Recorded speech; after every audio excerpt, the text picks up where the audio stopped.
हम लोगों को आज क्या कवर करना है, इलेक्ट्रिक पोटेंशियल, और तुम लोगों को कल तक क्या कवर करना था वो ध्यान रखो। तुम सभी को इलेक्ट्रोकेमिकल सेल कैसे बनता है, कैसे कहाँ पे पॉजिटिव चार्ज है, कहाँ पे नेगेटिव चार्ज है, वो सारी बातें पता होनी चाहिए। ये ऑन कर दिया क्या? ठीक, तो ध्यान से बात सुनो। इसे अब लगा, अब तो लग जाएगा तो कोई दिक्कत नहीं है। अच्छा, वो अभी जो घर की बारात पास की बारात लेट चढ़ती है ना, हाँ, अरे पड़ोस में होता हो तो लेट पहुँचते हैं। ठीक है, ये भी सही है। अपने पास में इलेक्ट्रो पोटेंशियल नाम का टॉपिक है, ध्यान से सुने। एक समस्या और मेरे सामने अभी अड़ी है, मैं उसका कुछ समाधान वैसे तो बता देता हूँ। विद्या मंदिर की छुट्टी आने वाले सोमवार से कितने बजे होने वाली है? 2:30 बजे, ठीक है। तो उसके अनुसार तो तुम लगभग 3 बजे पहुंचोगे, सीधे पहुंचते हो तो भी। चल सोमवार भी देखेंगे, है ना। सुनो भाई, इलेक्ट्रो पोटेंशियल, हालांकि समस्या है सवाल लड़की उनका समाधान निकल ही जाता है, क्या होता है। सुनो सभी लोग ध्यान से, इलेक्ट्रो पोटेंशियल पढ़ना तुम लोगों को। काम की बात ये नहीं है कि तुम्हें केमिस्ट्री में इलेक्ट्रो पोटेंशियल पढ़ना है। काम की बात ये कि तुम्हारी फिजिक्स के चैप्टर नंबर 2 का नाम है इलेक्ट्रिक पोटेंशियल एंड कैपेसिटेंस, तो वहां पे भी पढ़ना है। इसीलिए इस कहानी को केमिस्ट्री एल से पढ़ाया ही नहीं जाएगा तुम्हें। बेसिकली पोटेंशियल का मतलब जिन लोगों को नहीं पता है, इस मतलब को जाने। सबसे बढ़िया बात, पोटेंशियल की यूनिट होती है वोल्ट। बाकी मैं क्या ही बोल रहा हूँ तुमसे, वोल्ट कि कितने वोल्ट का करंट अपने इस सर्किट में बह रहा। वोल्ट अपने घर पे लगभग कितनी सप्लाई आती है? 220 वोल्ट की आती है। तो पोटेंशियल की मेन यूनिट वोल्ट है। वोल्ट का क्या मतलब वो ध्यान समझे। जैसे कि मान लो, तो एग्जांपल देता हूँ कि हमारे पास में ये एक बैटरी है और इस बैटरी से मैंने किसी बल्ब को जोड़ दिया। बैटरी का जो पॉजिटिव टर्मिनल है इसका पोटेंशियल है 100 वोल्ट और ये वाला जो नेगेटिव है वो 20 वोल्ट। तो बताओ बैटरी के वोल्ट कितने हुए? क्या वोल्ट की बैटरी है? एक पॉजिटिव वाला 100 का डंडा है और नेगेटिव वाला 20 का डंडा है, तो कितने का पोटेंशियल डिफरेंस दोनों के बीच में? तो बैटरी 100 की तरह 20 की तरह काम नहीं करेगी, बैटरी काम करेगी किसकी तरह? 80 की तरह। तो पोटेंशियल डिफरेंस का मतलब कि दोनों डंडों के बीच में कितना अंतर है। लेकिन अभी बहुत बढ़िया चीज जो मैं तुम्हें बताता हूँ वो ये भाई, इस पे पॉजिटिव चार्ज, ये एक डंडा पॉजिटिव कहलाता है, दूसरा नेगेटिव। ये वाला पॉजिटिव क्यों कहलाता है? ये पॉजिटिव क्यों कहलाता है? सोचो, इस इलेक्ट्रॉन दिए कि लिए? इलेक्ट्रॉन डोनेट कर रहा होगा, इसलिए इस पे क्या आया? Positive charge. और इसने इलेक्ट्रॉन्स गेन किए, इस पे क्या आया होगा? Negative charge. तो इलेक्ट्रॉन डोनेट करके चार्ज बना उसको पॉजिटिव बोला, जिसको इलेक्ट्रॉन रिसीव करके चार्ज बना उसको नेगेटिव बोला। अब मान लो इसको इलेक्ट्रॉन डोनेट करने की स्पीड ज्यादा है, इलेक्ट्रॉन डोनेट 100 की रफ्तार के आसपास से कर रहा है ऐसा मान लो, तो इसका पोटेंशियल क्या मान लिया? 100 वोल्ट। और इसके इलेक्ट्रॉन गेन करने की स्पीड कितनी है? 20। तो इनके बीच का जो अंतर है वो कितना बन गया? 80। यानी कि इनमें जो इलेक्ट्रॉन फ्लो करेगा, जो करंट फ्लो करेगा, वो कितनी स्पीड से करेगा? 80 की गैप से। ऐसा कुछ मान के चलो। इस बात को दोबारा समझो। इसके इलेक्ट्रॉन को देने की स्पीड कितनी है? 100।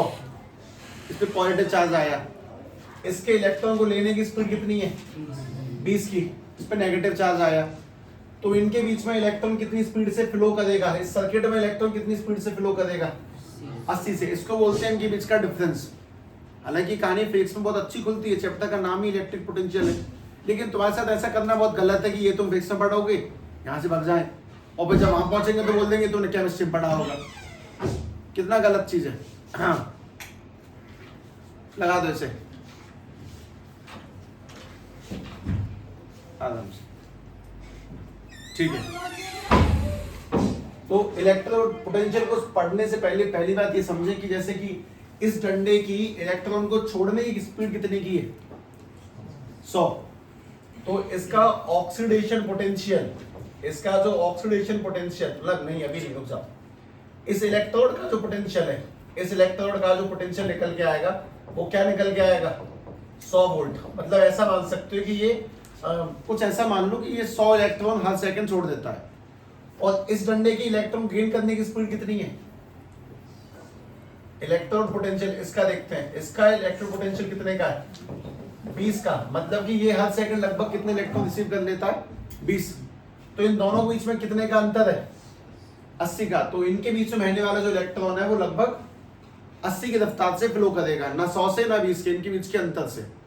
पोटेंशियल का मतलब क्या है? किसी भी इलेक्ट्रोड के, किसी भी रॉड की, किसी भी मेटल की इलेक्ट्रॉन गेन करने की स्पीड और इलेक्ट्रॉन लूज करने की स्पीड, कौन कितनी जल्दी इलेक्ट्रॉन को रिसीव कर सकता है और कौन कितनी जल्दी इलेक्ट्रॉन को छोड़ सकता है।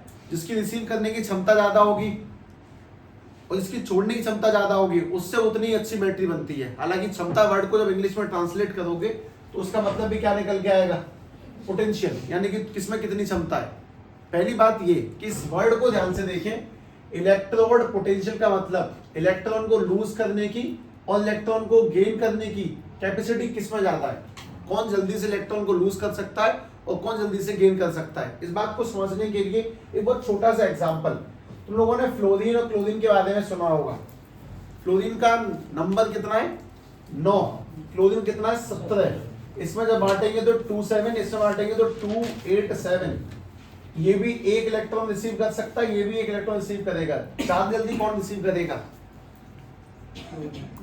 फ्लोरीन। साइज छोटा है, बहुत हाईली इलेक्ट्रोनेगेटिव है, ये इलेक्ट्रॉन को ज्यादा अट्रैक्ट करता है, ये वाला इलेक्ट्रॉन को कम अट्रैक्ट करेगा। तो ज्यादा पोटेंशियल किसका है? फ्लोरीन का। मेन बात ये कि अगर मैं तुमसे एक सिंपल बांधते हुए फॉर्म में करूं, मतलब मैं ऐसे आगे पीछे लिखूंगा, तुम क्या ही लिख पाओगे। इसीलिए मैं तुम्हें कुछ कुछ बातें समझाता हूं, उन्हें लिखते चलो। और सबसे मेन डिस्क्लेमर, बहुत थ्योरेटिकल पोजीशन है, बहुत ज्यादा। पहली बात जो सबसे मेन काम किया उसे लिखते हैं सभी लोग। द एबिलिटी या फिर पोटेंशियल ही है, द एबिलिटी ऑफ लूजिंग और गेनिंग इलेक्ट्रॉन को लूज करने की एंड गेन करने की एबिलिटी को हम लोग क्या कहते हैं? It's called electrode potential of any metal. किसी भी मेटल या फिर नॉन मेटल भी लिख लेना, मेटल लिख दो इससे बढ़िया। किसी भी चीज की इलेक्ट्रॉन को गेन करने की और इलेक्ट्रॉन को लूज करने की क्षमता को हम लोग इलेक्ट्रो पोटेंशियल कहते हैं। फिलहाल ये बस लिखने वाली और याद रखने वाली बात, इससे तुम जीवन में असली रूप में कुछ महसूस नहीं कर पा रहे, मैं तुम्हें बता रहा हूँ। ये बात याद करने वाली बात है कि कौन सा धातु कितनी जल्दी इलेक्ट्रॉन को छोड़ देगा और कौन कितनी जल्दी इलेक्ट्रॉन को रिसीव कर लेगा। इस मेटल के लिए काफी अच्छा वर्ड है, metal and non metal. Metal and non metal,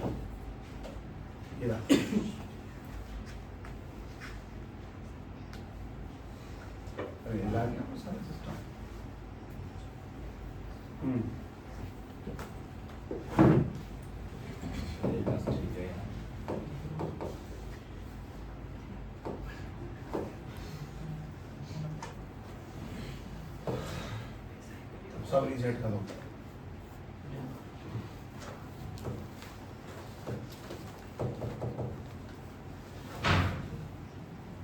एक मच्छर, ठीक है भाई। मेटल एंड नॉन मेटल, ठीक। पहली बात तो इलेक्ट्रॉन को गेन करने की, लूज करने की। और सबसे बड़ी समस्या जो मेरे सामने फिलहाल अड़ी हुई है कि इस पूरी थ्योरेटिकल सिस्टम को तुम्हें समझाते हुए लिखवाना है। सिर्फ लिखवा दिया तुम्हारा फील्ड मर जाएगा, और ज्यादा समझा दिया तो तुम मैं समझ नहीं पाओगे। दोनों बातों में खेल है, पर कोशिश करते हैं, ध्यान से देखना। अब अगर बात इलेक्ट्रोड पोटेंशियल की चल रही है तो अपने पास में दो टाइप के इलेक्ट्रोड पोटेंशियल हो सकते हैं। नाम शायद तुम बहुत सही निकाल दोगे। एक कौन सा? ऑक्सीडेशन पोटेंशियल, और दूसरा कौन सा होगा? Reduction potential. ऑक्सीडेशन पोटेंशियल और रिडक्शन पोटेंशियल। ऑक्सीडेशन पोटेंशियल कौन सा होगा? इलेक्ट्रॉन को लूज करने वाला पोटेंशियल। और रिडक्शन कौन सा? नहीं, उल्टा है। देखना, इसको याद करने के लिए मैं तुमसे कुछ पुरानी बातें पूछ लेता हूं, ध्यान से सुनो। और इस चीज में जल्दबाजी नहीं मचाते, यहाँ थोड़ा सब्र रखें, शांति रखें, क्योंकि है ही जगह ऐसी, बहुत बारीक महीन जगह पे हो। तुम लोगों ने सबसे पहले ये सेल बनाया, कल वाला सेल। तुम सभी को ये तो इसमें ध्यान ही होगा कि एक रॉड किसकी है? पहली वाली रॉड किसकी है? जिंक। और इस पे कैसा चार्ज आता है? नेगेटिव। और इस पे कैसा आता है? पॉजिटिव। तो तुम मुझे बात बताओ, तुमने जब लिखा था कल, तो लेफ्ट वाली साइड पे क्या होता है? ऑक्सीडेशन। और उसके मेटल पे कौन सा चार्ज आ रहा है? नेगेटिव। और राइट में क्या होता है?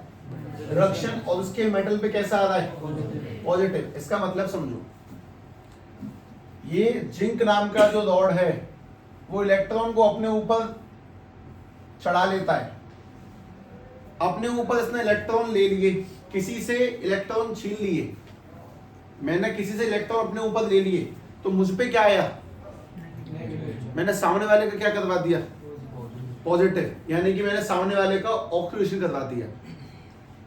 तो जिस रॉड पर नेगेटिव है, जो इलेक्ट्रॉन ले रहा है और दूसरे को पॉजिटिव बनाने की कोशिश कर रहा है, उसको हम लोग बोलते हैं ऑक्सीडेशन पोटेंशियल। इसकी क्षमता इलेक्ट्रॉन्स को लेने की है और दूसरे को कैसा बना देता है, ये पॉजिटिव बना देता है। कुछ ऐसा करके समझे, जिस रॉड पे नेगेटिव चार्ज होगा तुम उसको क्या मानोगे, ऑक्सीडेशन पोटेंशियल, और जिस रॉड पे पॉजिटिव चार्ज होगा उसको तुम लोग क्या मानोगे, रिडक्शन पोटेंशियल। उसका रीजन समझो क्या है, इस पे पॉजिटिव चार्ज है, अगर इस पे पॉजिटिव चार्ज है तो यहाँ पे इलेक्ट्रॉन आया करेंगे, यहाँ पे इलेक्ट्रॉन आएंगे, और अगर इलेक्ट्रॉन मिलेंगे तो उसका क्या होगा, रिडक्शन।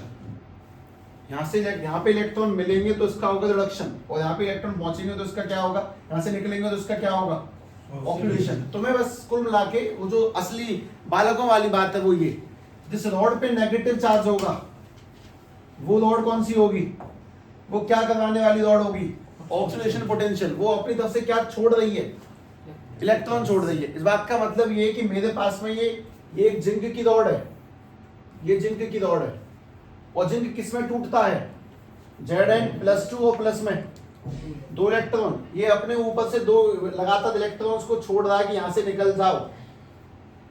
ये अपने ऊपर से इलेक्ट्रॉन छोड़ रहा है तो इसका खुद का क्या हो गया, ऑक्सीडेशन। इसने इलेक्ट्रॉन छोड़े और इस पे वही दिखाया जा रहा है कि इस पे इलेक्ट्रॉन है, ये निकाल रहा है यहां से इलेक्ट्रॉन्स को। मोस्ट इंपोर्टेंट बात कि जिस पर नेगेटिव होगा उसे हम लोग क्या बोलेंगे, ऑक्सीडेशन पोटेंशियल, और जिस पे पॉजिटिव होगा उसे हम लोग क्या बोलेंगे, रिडक्शन पोटेंशियल। ऑक्सीडेशन का एक्चुअली में मतलब जो कल तक था उसको लिख देता हूं, यानी कि कौन सा, लॉस ऑफ इलेक्ट्रॉन। यहाँ पे इलेक्ट्रॉन छोड़ कौन रहा है, जिंक, और रिडक्शन का मतलब क्या होता है, गेन ऑफ इलेक्ट्रॉन। तो यहाँ पे इलेक्ट्रॉन ले कौन रहा है, यहाँ पे कॉपर था जो 2 इलेक्ट्रॉन्स को लेता है, किसमें कन्वर्ट हो जाता है, Cu में। ऑक्सीडेशन पोटेंशियल, जिस पे नेगेटिव चार्ज होगा वो ऑक्सीडेशन पोटेंशियल, और जिस पे पॉजिटिव होगा वो कौन सा, रिडक्शन पोटेंशियल। इस बात को याद करने की तुम्हारा सेल ही काम में आ रहा है आज भी, कल वाला इलेक्ट्रोकेमिकल सेल, कि भाई ये और ये मुझे हल्का फुल्का समझ में आता है, बस इसको ध्यान से एक बार लिख लें। मोस्ट इंपोर्टेंट चीजें वही है, जिसकी इलेक्ट्रॉन को छोड़ने की क्षमता ज्यादा है और जिसकी इलेक्ट्रॉन को लेने की क्षमता ज्यादा है, उसके हिसाब से ऑक्सीडेशन और रिडक्शन पोटेंशियल लिखा हुआ है तुम्हारे सामने। जो जल्दी छोड़ देगा और जो जल्दी ले लेगा, एक को ओपी बोलेंगे, एक को आरपी बोलेंगे। तो आरपी के बीच में आई और लगा लो।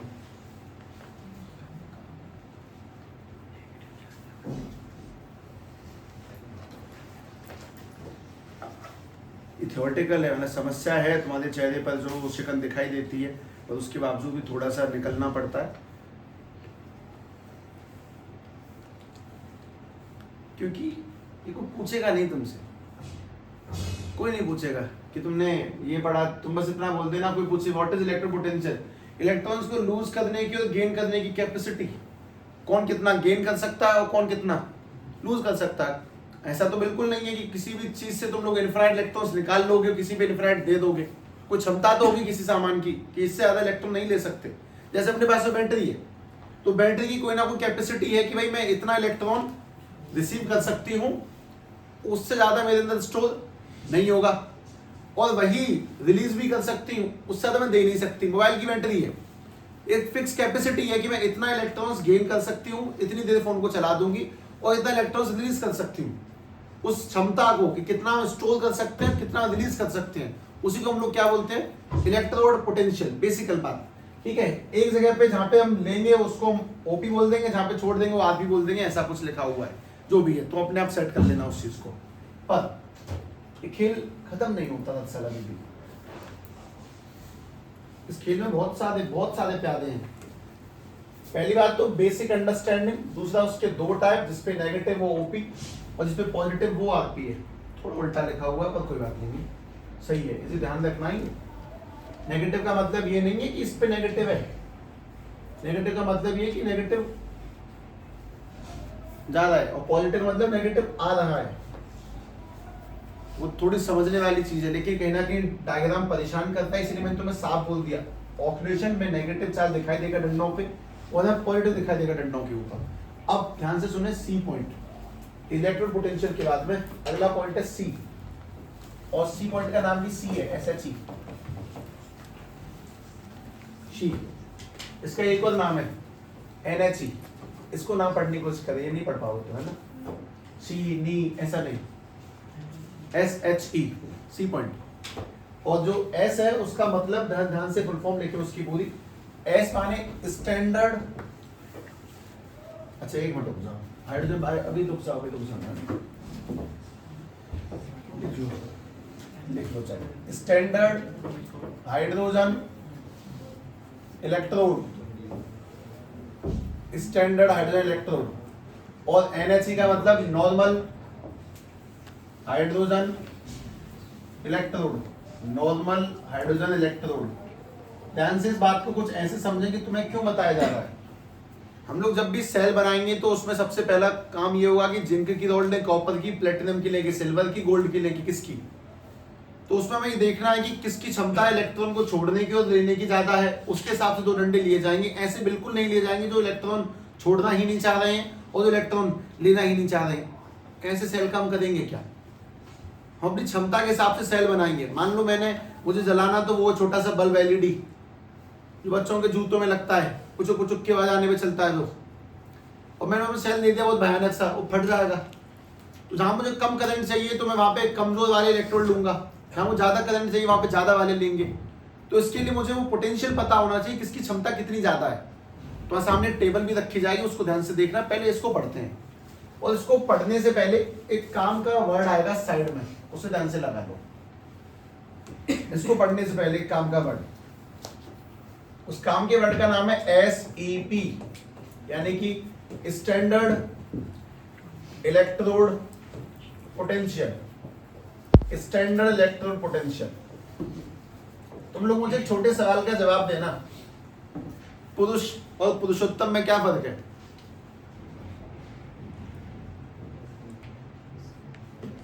उत्तम और अति उत्तम में क्या फर्क है, वही जो तुम सोच रहे हो। पुरुष वही सिंपल मानव, पुरुषोत्तम जो मानवों में गुण रखता हो, वैसे करके हमारे यहाँ पुरुषोत्तम आयुष के पापा का नाम है। पुरुष और पुरुषोत्तम में जो डिफरेंस है वही अति और अति उत्तम में भी है, उत्तम और अति उत्तम में। वैसे करके जो डिफरेंस इलेक्ट्रोड पोटेंशियल और स्टैंडर्ड इलेक्ट्रोड पोटेंशियल में, वो ध्यान से गौर करें। जो हम लोगों ने इससे पहले देखा है इलेक्ट्रोड पोटेंशियल, मतलब ये वाली चीज, ये वाली। इसका मतलब ये कि मान लो कि मैंने 2-4 बालकों को डब्बे दे दिए और मैंने उनसे कहा कि भैया जा घर पे इनमें नाप के लाई हो, इस पे कितना चार्ज आता है, इसका वोल्ट कितने, 10 वोल्ट है कि 20 वोल्ट है। तो किसी बालक ने इसमें पानी मिला दिया ज्यादा, नमक मिला दिया कम, सल्फेट डाल दिया कुछ, किसी के वोल्ट आए सब 10 वोल्ट है। और तो दूसरा बालक लेके गया, उसने पानी कम सल्फेट ज्यादा, उसने बोला सब 30 वोल्ट है। तो यही डंडा अलग अलग इलेक्ट्रॉन दे सकता है, डिपेंड करेगा इसमें तुमने कितनी मात्रा में कौन सी चीज मिलाई। ज्यादा मिलाओगे तो ज्यादा दे सकता है, कम मिलाओगे तो कम दे सकता है। तो जो सब लोगों ने अलग अलग नाप लिया उसको तो सिंपली क्या बोल देते हैं, इलेक्ट्रोड पोटेंशियल। लेकिन जो दुनिया ने नापा, सबका सेम ही आंसर आया, उसको हम लोग क्या बोलते हैं, स्टैंडर्ड इलेक्ट्रोड पोटेंशियल। और वो कैसे नापा दुनिया ने, वो सुनो। दुनिया को साफ साफ बोला गया कि तुम अगर किसी भी डंडे का ये नापना चाहते हो कि उसका पोटेंशियल कैसा है, तुम किसी भी डंडे का पोटेंशियल नापना चाहते हो कि मतलब डंडा यानी कि जिंक का नापना चाहते हो कि कॉपर का नापना चाहते हो, किसी का भी अगर नापना चाहते हो, तो सभी लोगों के लिए काम वैलिड है कि सभी इसकी कंसंट्रेशन, सब कुछ, आयंस, मोलैरिटी, सब कुछ क्या कर दें 1। इसमें 1 मोल, 1 लीटर, सब कुछ 1 डालें और उसके बाद नापो। और इस एक की मत नापो, जिंक की, कॉपर की, आयरन की, silver, gold, platinum, strontium, A to Z सारे धातुओं का पोटेंशियल सभी लोग अलग अलग वैल्यूज पर मत नापो। एक काम करो, लैब में आओ, सभी एक्सपेरिमेंट करते हैं, 50-100 बीकर बनाते हैं, 50-100 बीकरों में 1 लीटर पानी, 1 लीटर सॉल्ट, सब कुछ 1 लीटर मिलाते हैं और सबके डंडों के पोटेंशियल नापते हैं। पोटेंशियल नाप के सबको लिखेंगे और इसको किताब को पब्लिश कर देंगे इंटरनेट पे कि सबको ऐसे पढ़ना है। मेन बात, इलेक्ट्रोड पोटेंशियल का मतलब क्या है कि जो अलग अलग वैल्यूज पे नापा गया उसको बेसिकली क्या कहते हैं, इलेक्ट्रोड पोटेंशियल। लेकिन जो सब लोगों ने सेम कंसंट्रेशन रखी, कितनी कंसंट्रेशन, 1 मोलैरिटी 1 लीटर वॉल्यूम, सब कुछ क्या रखा 1, सारी मात्राओं को 1 लीटर 1 मीटर 1 सेकंड सब कुछ कर करा के, एक एटीएम का प्रेशर और टेम्परेचर कितना लिया 298 केल्विन, यानी कि रूम टेम्परेचर 22 नहीं 25 माना जाता, 26 भी चल रहा है इसी 25 डिग्री सेल्सियस, सब कुछ कांस्टेंट रखे जो नापा गया उसको हम लोग क्या बोलते हैं स्टैंडर्ड इलेक्ट्रोड पोटेंशियल। और कैसे भी नाप लेना उसको क्या बोलते हैं इलेक्ट्रोड पोटेंशियल। अच्छा कौन है, काम का कौन है स्टैंडर्ड। स्टैंडर्ड ही काम होने चाहिए हमेशा, काम की चीज स्टैंडर्ड है क्योंकि इसके आंसर सबके फिक्स रहते हैं। तो ध्यान से सुनो कि when all the concentration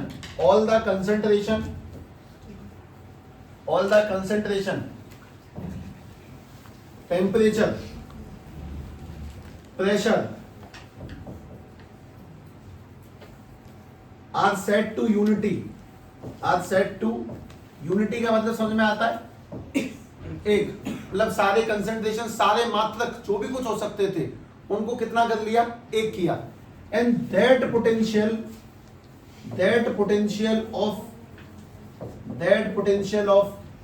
electrode is called standard electrode potential।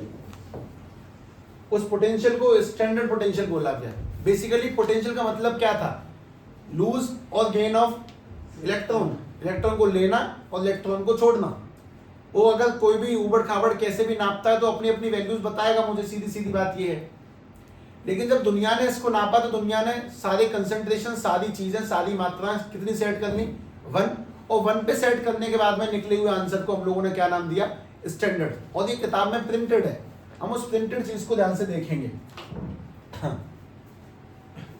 इसका नेट ऑन किया जाए पहले, रुक जाता है। जरा बताओगे स्टैंडर्ड इलेक्ट्रोड पोटेंशियल के कितने टाइप होते होंगे 2। इलेक्ट्रोड पोटेंशियल कितने टाइप हैं 2, ऑक्सीडेशन पोटेंशियल और रिडक्शन पोटेंशियल। तो स्टैंडर्ड के भी 2 ही मेन टाइप है, कौन से स्टैंडर्ड ऑक्सीडेशन पोटेंशियल और स्टैंडर्ड रिडक्शन पोटेंशियल। तो मैं एक बात दिमाग में ये डालनी है कि जो मैंने इससे पहले देखा उसमें और इसमें कोई अंतर नहीं है, बस फर्क कितना है कि वो हम सब कैसे भी नाप रहे हैं, सबके मर्जी जो चल रही वो कर रहा है, और यहाँ पे फिक्स है कि सब सारी वैल्यू सब कुछ 1 पे सेट किया जाएगा। तो ये कोई ऐसे थोड़ी उनसे पेपर में पूछी जाएंगी, ये तो बस समझने वाली बात है, तो पढ़ाई कहते हैं इसको। ये तो नॉलेज होनी चाहिए कि दोनों बातों में क्या अंतर है और कुछ नहीं। जैसे ग्रेविटेशन की वैल्यू कितनी, ग्रेविटी की acceleration due to gravity small g की 9.8 metre per second square basic, जो जनरली मानी जाती है। तुम कभी भी नाप लो 9.8 नहीं बैठेगी, यहाँ पे जो बैठेगी 9.6 9.5 9.4 कुछ ऐसे बैठती है। अलग अलग जगहों पे जी की वैल्यू अलग अलग आएगी निकल के, लेकिन जो यूनिवर्सली निकाली गई एवरेज निकाल के जो सेट की है वो कितनी निकल के आई 9.8। किताब में वही लिखी होती है, हम वही यूज करते हैं। लेकिन इस जगह पर भी ग्रेविटी की वैल्यू 9.8 नहीं है, 9.67 के आसपास होगी, 8 टच नहीं करेगी, 4 भी टच कर जाती कभी कभी तो, पर ठीक है। अब इसको ध्यान से सुनो, ये हाइड्रोजन इलेक्ट्रोड को समझते हैं, ये कौन सी कहानी है, और यही वो चीज है जिसके लिए तब से रुका जा रहा है यार, ये निकल जाए कैसे भी तो बात समझ में आती है। पहली चीज तो ये कि बैटरी बनने के लिए कम से कम कितने टर्मिनल चाहिए, एक पॉजिटिव और एक नेगेटिव। मतलब पॉजिटिव टर्मिनल का काम क्या है, इलेक्ट्रॉन्स को लूज करना, और नेगेटिव का काम क्या है, इलेक्ट्रॉन्स को गेन करना। इसका मतलब ये फिक्स है कि एक टर्मिनल से ओनली पॉजिटिव से तुम करंट नहीं दौड़ा सकते, ओनली नेगेटिव से भी करंट नहीं दौड़ा सकते। और किसी बैटरी की कैपेसिटी नापने के लिए कम से कम कितने डंडे होने चाहिए, 2। अगर एक 40 का है और एक 10 का है तो बैटरी का कैपेसिटी कितना हो जाएगा, 30। वैसे ही करके किसी भी इलेक्ट्रोड का जो पोटेंशियल है वो अकेला नहीं नाप सकते, तो हमेशा कंपेयर करके नापना पड़ता है। और जिस चीज से दुनिया ने इसको कंपेयर किया उस चीज का नाम था हाइड्रोजन। किसी भी, जैसे इसका अकेले नहीं नाप सकते, इससे कितना करंट जाएगा, ऊपर वोल्टमीटर लगाएंगे तब नपेगा। जैसे कि बात समझो, मैं अभी लिख रहा कुछ मत सुनो, हमारे पास में ये एक जिंक की रॉड थी, ठीक है जी,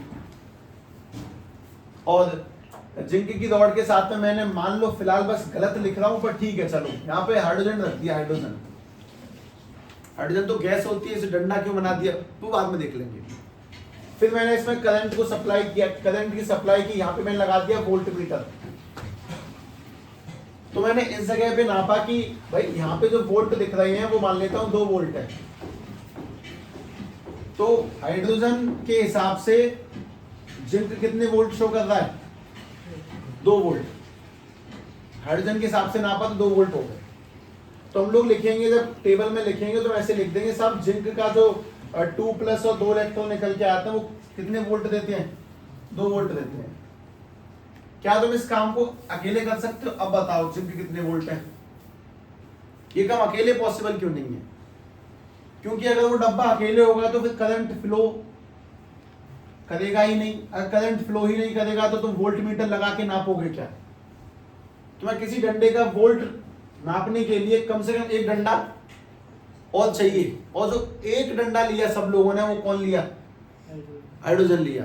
जैसे कि मान लो मैं तुमसे कहता हूं कि भाई मुझे कॉपर का नापना है, कॉपर का वोल्ट नापना है। कॉपर का वोल्ट कितना है? यहाँ पे कॉपर लगा दिया। अब कॉपर का वोल्ट नापने के लिए तुम्हें कम से कम एक डंडा और चाहिए। तो दुनिया ने जो दूसरा डंडा माना वो क्या माना? हाइड्रोजन मान लिया। उन्होंने देखा कि सब यहाँ पे तो उल्टा ही हो रहा है, यहाँ से इलेक्ट्रॉन इस जगह जा रहे हैं लेकिन बैटरी के वोल्ट कितने? -के 1.5 वोल्ट। तो जैसे वो नेगेटिव आया वो अपने आप समझ गए कि जिसका पॉजिटिव वोल्ट है वो तो कौन सा पोटेंशियल है? Oxidation potential. और जहां पे इलेक्ट्रॉन्स उल्टे फ्लो करने लग गए तो उन्होंने बोला कि भाई कॉपर कुछ ऐसा आदमी 2 इलेक्ट्रॉन लेता है और उसका जो वोल्ट है वो कितना? -के 1.5 वोल्ट। पहले एक बहुत कॉमन सेंस वाले सवाल का जवाब, किसी भी डंडे का अकेला क्यों निकल सकता? क्योंकि वो डंडा अकेला होगा तो उसमें करंट फ्लो नहीं करेगा। जब करंट ही फ्लो नहीं करेगा तो हम उसके वोल्ट भी नहीं नाप पाएंगे। जब वोल्ट नापेंगे ही नहीं तो फिर हम पोटेंशियल टेबल में लिखेंगे कैसे? पहली बात तो ये, हमें कितने डंडे चाहिए? 2। तो ये जो टेबल बनाई गई है वो एक दिन में नहीं बनाई गई होगी, कम से कम 10-20 साल तक लोगों ने मेहनत करी होगी। रोज क्या करते होंगे? एक धातु लेते होंगे और दूसरी तरफ फिक्स है हाइड्रोजन लिया, यहाँ पे एक कॉपर लिया, जिंक लिया, आयरन लिया, gold, silver, platinum, mercury, A to Z सादे लिए होंगे और सबके सामने कौन रखा होगा? हाइड्रोजन। जहां उन लोगों ने बीचों बीच में क्या लगाया होगा? वोल्टमीटर। और फिर नापा कि अगर यहां से करंट जा रहा है तो ये इलेक्ट्रॉन लेने वाला आदमी है तो इसका पोटेंशियल कैसा होगा? नेगेटिव, यानी कि that is called reduction potential. और जहां से इलेक्ट्रॉन यहां से निकल के यहां जा रहे होंगे उसका पोटेंशियल कैसा होगा? पॉजिटिव, यानी वो कौन सा है? Oxidation potential. सबसे मेन बात, सभी के सभी मेटल्स की इलेक्ट्रॉन लूज करने की और इलेक्ट्रॉन गेन करने की कैपेसिटी किसके हिसाब से नापी गई है? हाइड्रोजन के कंपैरिजन में। वो अकेले क्यों नहीं नप सकती? क्योंकि कम से कम 2 डंडे होंगे तभी तो करंट फ्लो करेगा।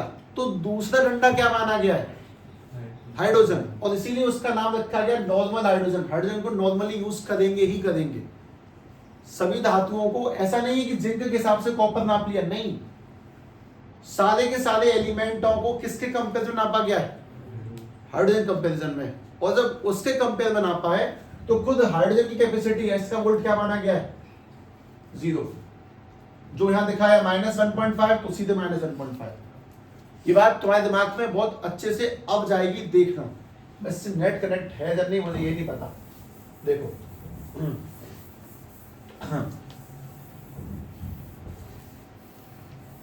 पहली चीज पुरानी बात पे आए, और यही पुरानी बात इसमें अपडेट हुई है। इन दोनों में अंतर क्या है? पिछली उसमें वो किसी भी वैल्यू पे नाप देना और ये स्टैंडर्ड वैल्यू पे नापना। दूसरी बात, किसी भी एक मेटल की इलेक्ट्रॉन लूज करने की और इलेक्ट्रॉन गेन करने की कैपेसिटी नापने के लिए कम से कम कितने डंडे चाहिए? 2, क्योंकि बिना 2 डंडों के करंट फ्लो नहीं करेगा। जहां धातु ने इलेक्ट्रॉन दिए वो तो बन गया ऑक्सीडेशन पोटेंशियल, और जहां धातु को इलेक्ट्रॉन मिले वो बन गया रिडक्शन पोटेंशियल। किसके कंपेयर में नापा गया? क्योंकि अकेले नापना पॉसिबल नहीं है। तो जो सब लोगों ने सबसे मेन पैरामीटर लिया जिससे नापेंगे उसको हम लोग क्या मानते हैं? हाइड्रोजन। तुम लोग अपनी हाइट किससे नापते हो? सभी लोग इंची टेप से। कोई है ऐसा तुम्हें बिलान से नापता है? मैं 15 बिलान दिखाऊं जी, तुमने कौन सा स्टैंडर्ड सेट कर रखा है? इंची टेप। तुम जब स्केल में लाइन खींचते हो तो किससे खींचते हो? स्केल से। सबका वही स्टैंडर्ड है। तुम में से कोई ऐसा तो नहीं है जो लाइन को पेन से खींचता है। मतलब स्टैंडर्ड हम लोगों ने सबने सेट किया है, लेकिन वो हमारे खून में उतर चुका है। जैसे कि तुम लोग जब कभी भी सामान बाजार में खरीदने जाते हो तो वजन किससे नापते हैं? बाट से। तुम लोग उस बाट वाले सिस्टम पे भरोसा भी करते हो? ईंट से नापते हो? भरोसा भी नहीं होता, शायद कम ज्यादा गड़बड़ बैठ रही हो। तो हमने वजन नापने के लिए किसको सेट कर रखा है? वाट को। वैसे ही करके हमने इलेक्ट्रॉन्स के लेन देन की प्रोसेस को किससे सेट किया है? हाइड्रोजन से। ठीक है, ध्यान से देखना, मैं तुम्हारे सामने टेबल रखने जा रहा हूँ और उसके लिए मुझे नेट खोलना पड़ेगा।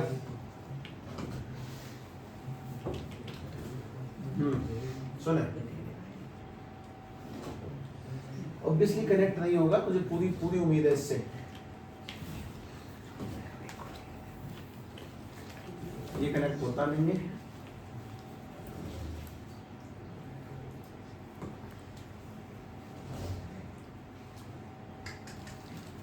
फोन इसमें लग रहा है, ये ऑफ नहीं होगा। मैं किसी पे नहीं है हॉटस्पॉट? हाँ भाई अपना, अच्छा मुझे कुछ निकाल रहा है। अच्छा, अरे यार ये तो गड़बड़ हो गई। हमारे बुजुर्ग दाता कहाँ गए? तुम्हें किसी फोन है ही नहीं? इसका स्लाइडर कनेक्ट करियो, इसको हॉटस्पॉट ऑन कर दे। हैं? टॉप से होगा। हाँ हो गया ऑन। इसका पासवर्ड नहीं पता पर मुझे, मैं कभी इसका यूज ही नहीं करा आज तक। भगवान जाने Redmi 9 कब से बन गई है।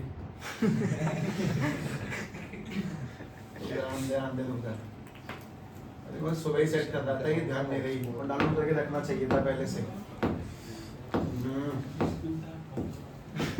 देखते हैं तो कब तक वहीं पहुंच जाता हूँ।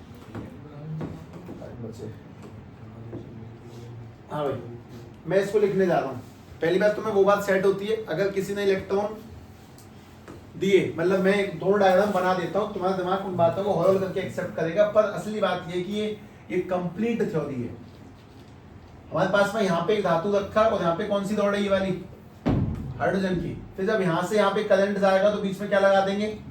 Volt meter. अगर इसने इसको इलेक्ट्रॉन दिए तो इसका खुद का क्या होता है? ऑक्सीडेशन। और इसकी शक्ल कैसी होगी? मान लो कोई भी धातु है तो इसकी शक्ल ऐसी होगी, एक्स। ये इलेक्ट्रॉन दे रहा होगा और प्लस में उतने इलेक्ट्रॉन लिखे होंगे। ठीक, सबसे बढ़िया एग्जांपल जिंक है। तो जिंक से कैसे लिखते हैं हम लोग? Zn+2 और प्लस में कितने? 2 इलेक्ट्रॉन। तो ये किस चीज का साइन है? ऑक्सीडेशन पोटेंशियल का, कि इसने कितना वोल्ट पैदा किया। और ये वाली वैल्यू हमेशा कैसे लिखी जाएगी? पॉजिटिव में, ऐसे करके E0 में प्लस के 2 वोल्ट। इसमें नॉट का मतलब क्या है? Standard value. नोट एनिंग स्टैंडर्ड, बिल्कुल सारी कंसंट्रेशन फिक्स रखी।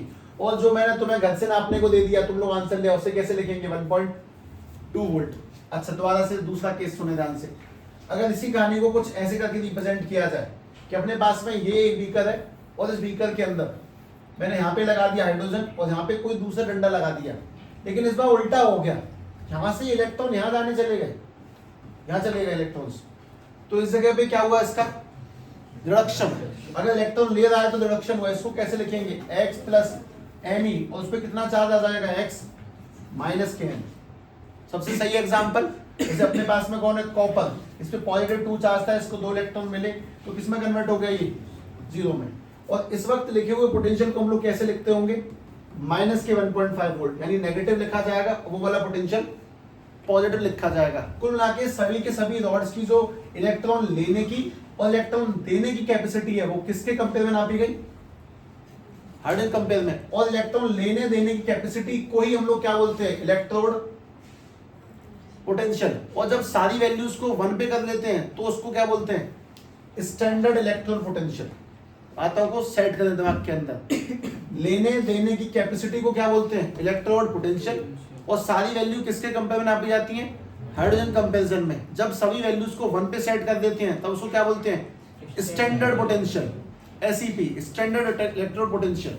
ठीक है, इस दोनों डायग्राम को एक बार बना ले जिससे कि तुम्हें ये ध्यान रहे जो इलेक्ट्रॉन देंगे उनका आंसर पॉजिटिव यानी कि ऑक्सीडेशन पोटेंशियल रहेगा, और जो इलेक्ट्रॉन लेंगे उनका आंसर नेगेटिव यानी कि रिडक्शन पोटेंशियल रहेगा। इस चीज को ध्यान से लिख लें।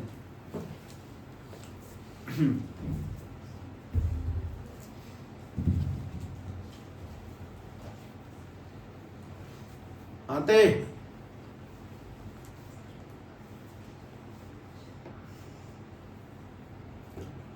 बाहर जा, बाबा से फोन लेके आ। ठीक है, मैं यहीं होंगे, ऊपर होंगे, काम है।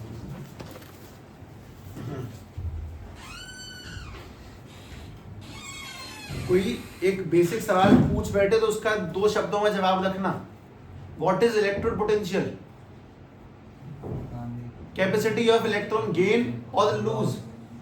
इलेक्ट्रॉन लॉस किया तो उसको ऑक्सीडेशन पोटेंशियल कह देंगे, और गेन किया तो उसको रिडक्शन पोटेंशियल कह देंगे। ये सारी चीजें किसके कंपेयर में निकाली गई हैं? हाइड्रोजन के कंपैरिजन में। लेकिन एक बात बताना बाकी रह गया, सब हाइड्रोजन तो गैस है, उसका तो डंडा बनता ही नहीं है, तो हाइड्रोजन से कैसे कंपेयर कर लिया फिर, वो मैं समझाऊंगा तुम्हें। मतलब जिंक की दौड़ हो सकती है मानता हूँ, सिल्वर की दौड़ होती है मानता हूँ, लोहे की दौड़ बन सकती है मानता हूँ, पर हाइड्रोजन की दौड़ कैसे बन जाएगी वो बताओ, वो कैसे करते हैं? ठीक है, वो समझते हैं। जस्ट फॉर नॉलेज, बस समझाने वाली बात, तुम्हें दिमाग में ये जाए तो सही एटलीस्ट कि चल क्या रहा है, हल्का फुल्का ही जाए पर जाए, क्योंकि असली गेम तो उसके बाद ही खुलता है।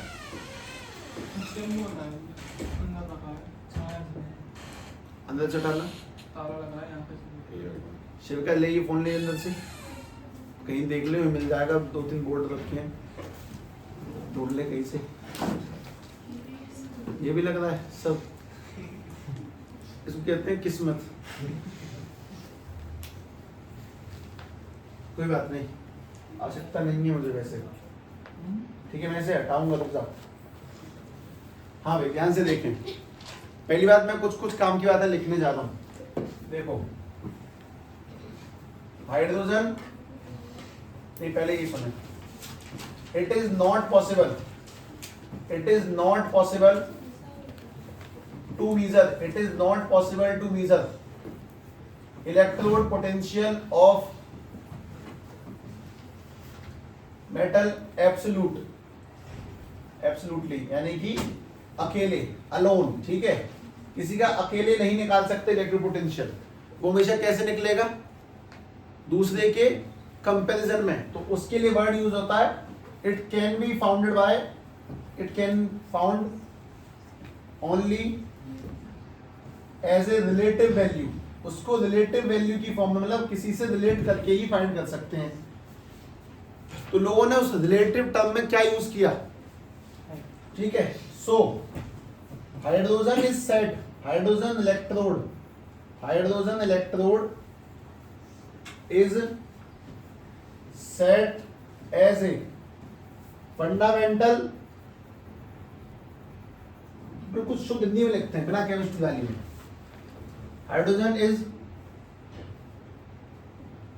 Electrode is set as fundamental, इसको सेट किया गया कैसे? Fundamental, zero electrode, initial electrode, main electrode, first electrode, ऐसा मान सकते हो। Relative electrode, fundamental relative electrode, hydrogen को माना गया फंडामेंटल इलेक्ट्रोड माना गया, ये मानी गई मेन। अच्छा, उसमें काम की बात, सभी लोगों को ये भी ध्यान रहे कि हाइड्रोजन का ये वाला क्या पोटेंशियल दिखा रहा है, ये रिडक्शन है कि ऑक्सीडेशन? ये देखना, एच पॉजिटिव से 0 हो गया, पॉजिटिव से 0 हो गया रिडक्शन, और H2 से H पॉजिटिव हो गया ये वाला ऑक्सीडेशन। हाइड्रोजन का रिडक्शन भी लोगों ने क्या माना? 0, और उसका ऑक्सीडेशन भी क्या माना? 0। फिर हम देख लेंगे अगर हाइड्रोजन से ऊपर बात जा रही है तो प्लस मान लेंगे, और नीचे जा रही है तो बात को माइनस मान लेंगे। इसको थोड़ा बैलेंस कर देता हूँ, यहाँ पे एक हाइड्रोजन है तो इसको 2 का डिवाइड दे दिया, और यहाँ पे भी 2 का डिवाइड दे दिया। ये बात है ऐसी, अभी जा रही लिखी जा रही है। अब सबसे बड़ा सवाल ये निकल के आता है कि आखिर कैसे हाइड्रोजन नाम की गैस को इलेक्ट्रोड में कन्वर्ट कैसे करते हैं? तो वो सुनो, construction of hydrogen electrode, hydrogen electrode का कंस्ट्रक्शन कैसे किया जाएगा वो ध्यान से समझे, हल्का हल्का ऊपर ऊपर समझे, बेसिक बेसिक सा। एक बहुत सिंपल सवाल, अकेले क्यों नाप सकते? क्योंकि करंट फ्लो नहीं करेगा अकेले। दूसरा, हाइड्रोजन ही क्यों लिया? अरे कुछ तो लेना था, कोई ना कोई वैल्यू तो उठानी थी। अगर मैं कल को सिल्वर ले लेता तो मुझसे बोलते सिल्वर ही क्यों लिया, तो कोई तो होना चाहिए था। जैसे कुछ लोग कहते हैं आसमान अगर नीला ना होता लाल होता तो कुछ नहीं, फिर तुम चिल्लाते लाल ना होता नीला होता तो कुछ तो होना ही था। वैसे करके हाइड्रोजन चुना, सीधी सीधी बात ये फिलहाल तो। अब हाइड्रोजन नाम की दौड़ कैसे बन सकती है? वो तो सिंपल एक गैस है, मतलब जिंक की दौड़ समझ में आती है, जिंक की धातु उसकी डंडी बना सकते हैं, लेकिन हाइड्रोजन कैसे बनती है वो सुनो। ऐसे करके बीकर लेते हैं सबसे पहली चीज, तो उसके अंदर एक गिलास जैकेट रखते हैं। गिलास जैकेट का मतलब कुछ नहीं, एक कवर सा ऊपर ऐसे करके, ठीक है, ऐसे रख लेना ध्यान से, देखो ऐसे बना लो। और इसमें डालते हैं ग्रोड। तुम लोगों ने वो रिएक्टिविटी सीरीज पढ़ी थी, उसमें सबसे पहले वो काले नाग का मैनेजर आलू ज्यादा फीका पकाता है, क्यों जी, है जी, ए जी, ओ जी, और सबसे नीचे क्या आता है? प्लेटिनम, सबसे लीस्ट रिएक्टिव प्लेटिनम, मतलब वो किसी से किसी भी हाल में रिएक्शन करेगा ही नहीं। तो यहाँ पे प्लेटिनम की रॉड है। ये सब हम काम क्यों कर रहे हैं? क्योंकि हम गैस को रॉड की फॉर्म में कैसे कन्वर्ट करेंगे? कन्वर्ट नहीं करेंगे, कुछ और करेंगे। हम यहां से सप्लाई देते हैं किसकी? H2 की। H2 ऐसा मान लो कि इसके चारों इकट्ठी होकर घेरा सा बना लेती है, ऐसा मान लो इसके चारों H2 इकट्ठी हो जाती है बढ़िया तरह से। नीचे लगा होता है कि ब्लैक पेपर, वैसे ऑलरेडी ब्लैक है, कोई फायदा नहीं। नीचे एक ब्लैक पेपर। तुम्हें पता है दुनिया में सबसे ज्यादा मतलब कलर एब्जॉर्ब करने की कैपेसिटी किसकी है? ब्लैक फॉइल लिख दी मैंने, ब्लैक फॉइल। जैसे कि इस मामले में सबसे होशियार लोग कौन से हैं? मॉडर्न अकेडमी वाले। वो बालकों को कपड़े बदल देते हैं। गर्मियों में व्हाइट पैंट रिफ्लेक्ट करेगा हीट को, सर्दियों में ब्लैक पैंट एब्जॉर्ब करेगा हीट को। ब्लैक कलर एब्जॉर्ब करता है, व्हाइट कलर रिफ्लेक्ट करेगा। तो यहाँ पे हम लोगों ने ब्लैक कलर का पेपर लगाया, जिससे क्या होगा वो ध्यान से समझे कि यहाँ पे H2 गैस आएगी, H2 गैस इसके अंदर कैप्चर रहेगी, तो ये बन गया हाइड्रोजन का इलेक्ट्रोड। और इसके अंदर सभी लोग क्या करेंगे वो सुनो, सॉल्यूशन डाला जाएगा और सॉल्यूशन के बाद में यहाँ से इसको कनेक्ट कर लेंगे, करंट पास होता रहेगा जो भी है जैसा भी है। ऐसे बनता है। मतलब की बात ये है कि जो मैंने तुम्हारे सामने ये लिखा है ना, दरअसल यहाँ ये नहीं है, इस जगह पे ये नहीं है, इस जगह पे ये हाइड्रोजन वाला डब्बा रखा हुआ है, यहाँ पे जिंक है और इलेक्ट्रॉन का एक्सचेंज चल रहा है, ये रखा है इस जगह पे। इस बात को देखें, ये इस जगह पे रखा गया है। गैस यहाँ पे एब्जॉर्ब होती रहेगी, यहाँ पे हाइड्रोजन इकट्ठी रहेगी और गैस का डंडा बनाती है। प्लेटिनम क्यों लिया है? क्योंकि हाइड्रोजन प्लेटिनम से रिएक्शन नहीं करेगा, वो इकट्ठी उसके सारे चिपकी रहेगी, बनी रहेगी और इलेक्ट्रॉन्स को ट्रांसफर कर सकते हैं। कुल मिला के मेन बात ये कि तुम्हें डायग्राम आना चाहिए, लेकिन सबसे मेन बात तुम्हें वो पता होना चाहिए। पोटेंशियल का मतलब इलेक्ट्रॉन्स का लेन देन। अकेले नाप नहीं सकते क्योंकि करंट दो डंडों के बिना जाएगा नहीं, इसीलिए सबसे काम की बात, दूसरा डंडा क्या सेट किया गया है और वो बनता कुछ इस तरह से, क्योंकि गैस की डंडी नहीं बना सकते। हमने उसमें प्लेटिनम क्यों लिया? क्योंकि वो रिएक्शन नहीं करेगा। ब्लैक पेपर सारे हाइड्रोजन को बाहर निकलने नहीं देगा, सोख के रखेगा, कुछ इस तरह से। सबसे मेन काम की बात है, अगर इलेक्ट्रॉन जाएगा तो उसको ओपी वैल्यू कैसे निकल के आएगी? पॉजिटिव। और अगर इलेक्ट्रॉन आएगा तो वैल्यू नेगेटिव, उसको हम लोग क्या बोलेंगे? आरपी। जबकि हाइड्रोजन की वैल्यू चाहे ऑक्सीडेशन हो चाहे रिडक्शन हो, क्या मानी गई है दुनिया के द्वारा? जीरो सेट की गई है। ध्यान रखो। तुम मुझे एक सवाल का जवाब दे दो, मजे आ जाएंगे। अगर इस दुनिया के सारे बाट खो जाएं, वजन तोलने वाले सारे खो गए A to Z, तुम कैसे नापोगे 1 किलो? बताओ। दुनिया के सारे बाट खो जाएं, तुम 1 किलो कैसे नापोगे? एग्जैक्ट 1 किलो होना चाहिए।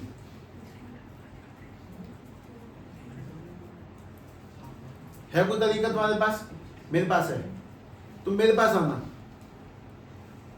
अगर दुनिया के सारे बाट खो जाए तो मेरे पास आ जाना।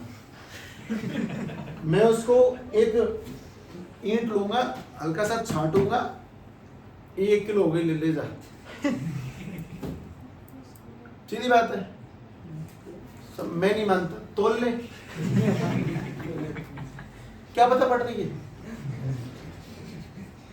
मैं गलत तो नहीं, एक्चुअली चलिए ऐसा रहा है, तुमने 1 किलो जो मान लिया उसी की कॉपीज बना दी, वो बट की दुनिया में उसी से नफरा सब कुछ। अगर खोगा मैं कह दूं ये 1 किलो ले जा, तो दुनिया को मानना पड़ेगा। जिसने पहली बार बनाया हम उसी का फॉलो कर रहे हैं। तो पहली बार एक बात सेट की गई कि हाइड्रोजन कैपेसिटी क्या मानी जाएगी, 0। उसके हिसाब से अगर तो ऊपर उठता है तो वो ओपी है, और नीचे गिरता है तो वो आरपी है। अब ज्यादा खिचड़ी मत पकाओ चीजों की, वो घुट जाएंगी बड़ी तरह से, नहीं तो खाने में कुछ और भी दम बची हुई है, अभी नहीं खत्म हुआ। पहली चीज बताता हूँ, पहला पॉइंट की व्हाट इज इलेक्ट्रोड पोटेंशियल, लेन देन की क्षमता। दूसरा किसको ओपी और किसको आरपी कहते हैं। तीसरा सब सारी वैल्यू किसके कंपेयर में नापी जाएंगी, हाइड्रोजन कंपैरिजन में। और अब चौथा, अब ध्यान से सुनो, चौथा पॉइंट है कि स्टैंडर्ड इलेक्ट्रोड पोटेंशियल,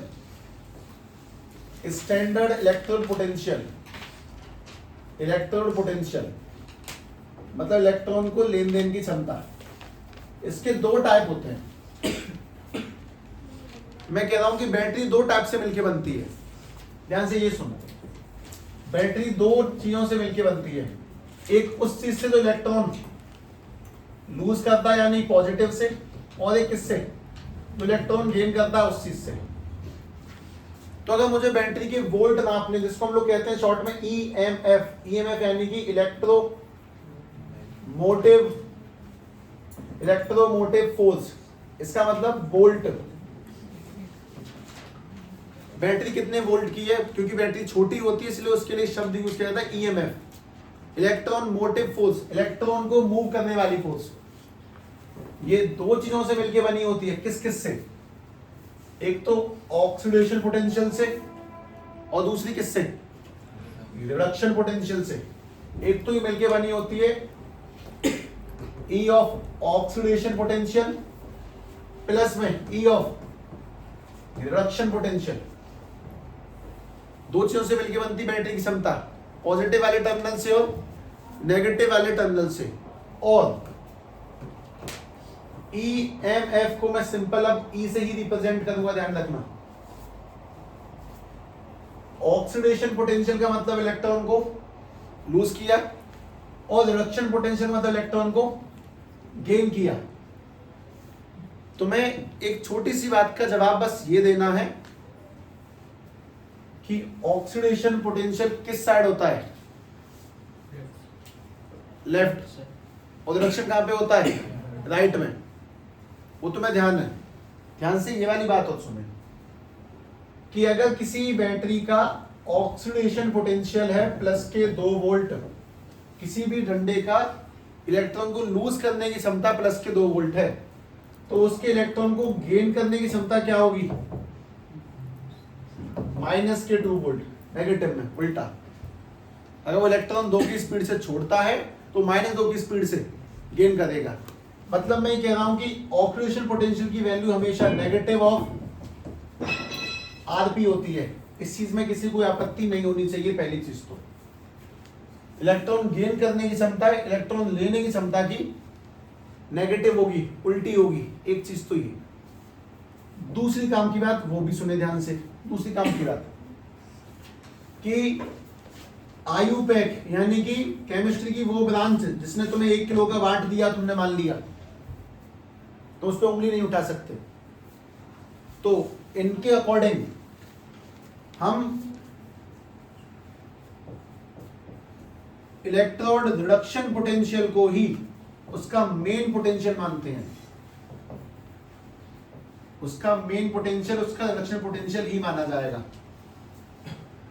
हम किसी भी इलेक्ट्रोड की क्षमता उसके इलेक्ट्रॉन गेन करने की क्षमता से मानेंगे, ना कि लूज करने से। हालांकि बातें दोनों ठीक हैं, पर फिर भी जो बोल दिया हमें उसको स्वीकारना पड़ेगा। बस स्वीकारने में जो समस्या है वो बस ये कि हम इन चीजों से कंफर्टेबल नहीं है। हम कौन सा केमिस्ट्री दोष पढ़ रहे हैं, हमने पहली बार सुना, इसलिए इन बातों को मानने को तैयार ही नहीं कि नहीं मानूंगा 1 किलो का ये, तो मानना पड़ेगा। कि रिडक्शन पोटेंशियल को ही मेन मानेंगे। मतलब बात ये कि जो तुमने ई नोट लिखा और यहाँ पे लिखा EOP और ERP, तो तुम्हारा ये ERP तो सही है, इसमें तो कोई दिक्कत नहीं है, इसको तो सही रहने दो। लेकिन तुम यहाँ पे EOP नहीं चला सकते, तुम्हें यहाँ पे क्या चलाना पड़ेगा, माइनस के ERP, इस तरह से। इस चीज को दोबारा से सुन लें। किसी भी सेल का EMF निकालने के लिए तुमने मुझे बोला था ये ऑक्सीजन कौन साइड में होता है, किसमें, लेफ्ट में होता है, और ये किसमें होता है, ये राइट में। तो बात ये कि अगर किसी भी सेल का तुम्हें EMF निकालना है, तुम लोगों को करना होगा E राइट माइनस के E, ये में हाथ रखते हैं, E left, E right minus के लेफ्ट। ये राइट वाला हिस्सा पहले रखेंगे, लेफ्ट वाला हिस्सा बाद में रखेंगे। इसको लिखने का दूसरा तरीका भी और सुन लें। राइट साइड में जो डंडा है उसे क्या बोलते हैं, कैथोड, और लेफ्ट उसे क्या बोलते हैं, anode. Loan left oxidation, anode negative. तो जो राइट में था, राइट वाला वो कैथोड है और लेफ्ट वाला है वो एनोड है। तो राइट की जगह मैंने लिख दिया, हम इसको ऐसे लिख सकते हैं, E कैथोड माइनस के E एनोड। अब ये सारी बातें क्यों लिखी है, क्योंकि तुम्हें नेक्स्ट इक्वेशन में बहुत बड़ा यूज होने वाला है।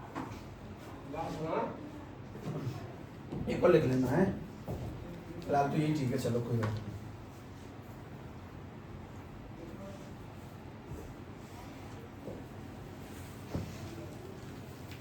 किसी भी डंडे पे कौन से पोटेंशियल होते हैं, दो, इलेक्ट्रॉन गेन करना और इलेक्ट्रॉन लूज करना। विज्ञान ने किसको माना, गेन करने को कि लूज करने को, गेन करने को मेन माना। और गेन करना लूज करने का ठीक उल्टा होगा। अगर हम लूज करते हैं प्लस के 2 स्पीड से, तो लेंगे कितने से, माइनस की 2 की स्पीड से। तो मैंने जैसा कि तुमसे कहा कि बैटरी 2 डंडों से मिलकर बनी होती है, एक तो पॉजिटिव वाले से और एक नेगेटिव वाले से। तो मैंने तुम्हें पॉजिटिव वाले को पलटवा दिया, इसको माइनस लिख लो, माइनस के ERP। सब इसी में क्यों ढूंढ रहे हैं? अच्छा, ERP ये वाला कौन सा हिस्सा था तुम लोगों ने अभी बोला, ये कौन सा था, लेफ्ट वाला, और वो कौन सा है, राइट वाला। तो चीजों को थोड़ा सेट करके मैंने आगे पीछे करके लिख दिया और बस घटवा दिया। E कैथोड माइनस की एनोड, इसका कोई बहुत तगड़ा काम है, लेकिन तुम लोगों ने यहाँ तक लिख दिया कि नहीं, पहले ये बताना। अब ध्यान से मेरी अगली 4 बातें सुने, जिससे कि मैं तुम्हें थोड़ी सी हिम्मत दे दूँगी। मुझे लाल यार, अच्छा हमने इस साल कलेश मचवा लिया घर पे, नहीं कितनी सन्नाटा, कितना शांति रहती थी। ईंट नीट सब अब कट जाएंगे आज के आज में, क्योंकि होगा पिछले 1 महीने से मैं, ठीक है। हाँ भाई, 4 बातें सुने ध्यान से। सबसे पहली काम की बात, जो बात तुम्हें जिस तरीके जितनी समझ में आई है उतना सफिशिएंट है, उसके आगे भी चिंता ना करें, बिल्कुल भी रत्ती भर ना करें। पहली काम की चीज, तो मुझे इतना बता दो कि इलेक्ट्रॉन पोटेंशियल वर्ड का क्या मतलब है। इलेक्ट्रॉन गेन करने की और लूज करने की कैपेसिटी। जो इलेक्ट्रॉन को लूज करेंगे तो पॉजिटिव, और इलेक्ट्रॉन को गेन करेंगे तो नेगेटिव पोटेंशियल। पहली बात तो ये बेसिक्स। दूसरी बात, स्टैंडर्ड इलेक्ट्रोड पोटेंशियल का मतलब क्या है, इस गेन करने की और लूज करने की क्षमता को तब नापना जब सारी वैल्यूज को बंद कर लिया हो, तापमान, प्रेशर, कंसंट्रेशन सब कुछ सेट कर लिया हो, तब नापना। अच्छा, इलेक्ट्रोड पोटेंशियल हमेशा कैसे नापेगा, रिलेटिव फॉर्म में, तो अकेला नहीं नाप सकता। इलेक्ट्रोड पोटेंशियल हमेशा कैसा नापेगा, रिलेटिव फॉर्म में, वो अकेला नहीं नापेगा। और जिसके कंपेयर में उसे रिलेट करते हैं उसे हम लोग क्या मानते हैं, हाइड्रोजन। और हाइड्रोजन के दोनों पोटेंशियल कैसे ना मानेगा, ये 0। हाइड्रोजन का कंस्ट्रक्शन कैसे होगा वो तुम्हारे सामने क्यों दिखाएगा, क्योंकि हाइड्रोजन कैसी चीज है, गैस है, वो डंडे में कन्वर्ट कैसे हो सकता है। और अगली काम की चीज, किसी भी सेल का EMF कैसे निकलेगा, E राइट माइनस के E लेफ्ट, राइट लेफ्ट। तो राइट माइनस लेफ्ट में ही ज्यादा कंफर्टेबल हो। और जैसा कि तुम्हें अब तक बोला गया, लोन के अकॉर्डिंग लेफ्ट वाला यानी कि एनोड, तो E एनोड नीचे आएगा, जबकि E कैथोड आगे लग के आएगा। तो ये जो बातें तुम्हें बताई गई उनमें से कुछ बातें थोड़ी सी अजीब है, हर दिमाग की कल्पना के लिए नहीं बनी होती हैं, पर उनका लगभग निचोड़ ये है कि तुम्हें ऐसी ऐसी बातें समझ में आई। उसमें मोस्ट इंपोर्टेंट टर्म कि हर धातु इलेक्ट्रॉन को गेन नहीं कर सकता और सब इलेक्ट्रॉन को लूज नहीं कर सकते। कुछ गेन करेंगे, कुछ लूज करेंगे, उन्हें हम चुनेंगे, चुन के सेट कर देंगे और उससे क्या बन जाएगा फिर सेल। गेन और लूज चलता रहेगा और करंट बनना शुरू होता रहेगा, वो वाली चीज। ठीक है, बस इतना सेट रखते हैं। सभी लोग कल के लिए टॉपिक डालें, हालांकि मैंने पहले ही डलवाया था। चैप्टर के मैथ का तीसरा पॉइंट है NERMS की इक्वेशन, और बस मुझे तुम्हें यहाँ सेट करना है जिससे कि तुम्हारी पिछले इलेक्ट्रोकेमिकल सेल, ये इलेक्ट्रोड पोटेंशियल और ये सारी बातें सेट हो जाएंगी, और कुछ नहीं। इसे बंद कर।